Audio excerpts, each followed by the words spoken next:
మన జైతులో నడుస్తున్న మహాభారత ప్రవచనాల్లో శ్రీ బాచంపల్లి సంతోష్ కుమార్ శాస్త్రి గారు 3 పవర్ఫుల్ మెసేజ్ అయితే చెప్పాడు. అదేంటో మీరు కూడా చూశారు. హిందువులను పాడి చేసేది ఎవ్వరో కాదు, హిందువులే. గుర్తుపెట్టుకోండి, హిందువులను ముస్లింస్ పాడు చేయట్లే, వాళ్ళందరూ బాగానే ఉన్నారు.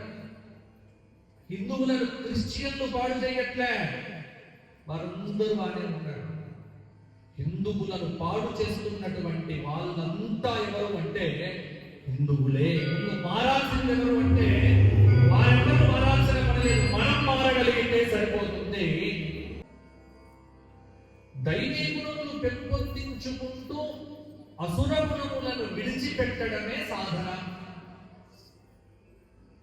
సాధన అంటే నామం పెద్దగా పెట్టుకోవడము, విభూతి గట్టిగా పుచ్చుకోవడం సాధన కాదు.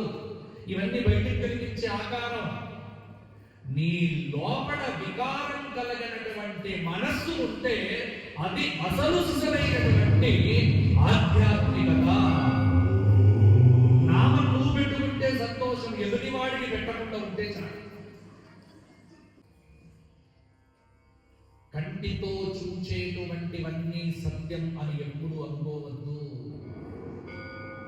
పదార్థము మీద ఉన్నటువంటి దృష్టి కంటే కూడా పదార్థము లోపలి దృష్టి ఏదైతే ఉందో అది అలవర్చుకునే ప్రయత్నం చేయటమే సాధన.